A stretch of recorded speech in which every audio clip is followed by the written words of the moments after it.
د ډیلي په بډایه سیمه کې د استوګنې دا اپارتمانونه د څه د پاسه 600 کسانو کور دی او د کووډ 19 مړینې ناروغانو لپاره د درملنې ځای دی. حکومت په روغتونونو کې کټونه ډیر کړل، خو د ښاغلي مهیتا په څیر ناروغان د روغتونونو پرتله دغه ډول خدمتونه غوره ګڼي.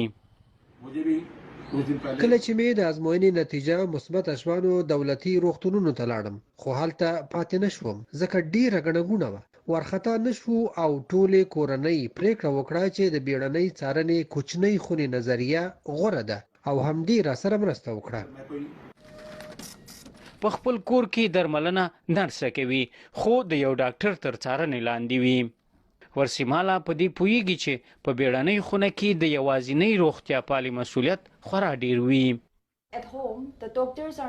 په کورونو کې ډاکټران نشته، نو نرسان باید د سخت حالت اداره کولو وړتیا ولري.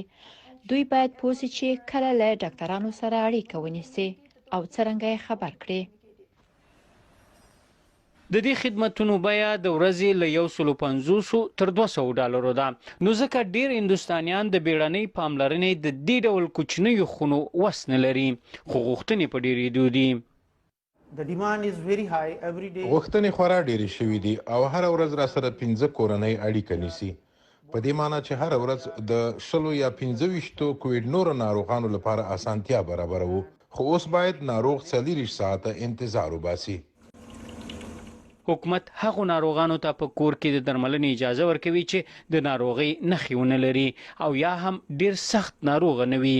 خو که د یو ناروغ درملنه په کور او یا په دې ډول شخصي اپارتمانونو کې کیږي، دا حالت خطرناکه ثابتېدلی شي. که څوک ووایي چې ما له ټولنیز او یا له سپورتي مرکز طبي خونې جوړې کړي چې د کووډ 19 ناروغانو لپاره د پاملرنې خونې دي، خو یوازینۍ ستونزه به یې دا وي چې د څارنې لپاره روغتیا پالان پکې نشته. که چېرې په دې ځای کې 10 ناروغان وي او یا څه پیښ شي، نو څوک به یې مسؤل وي؟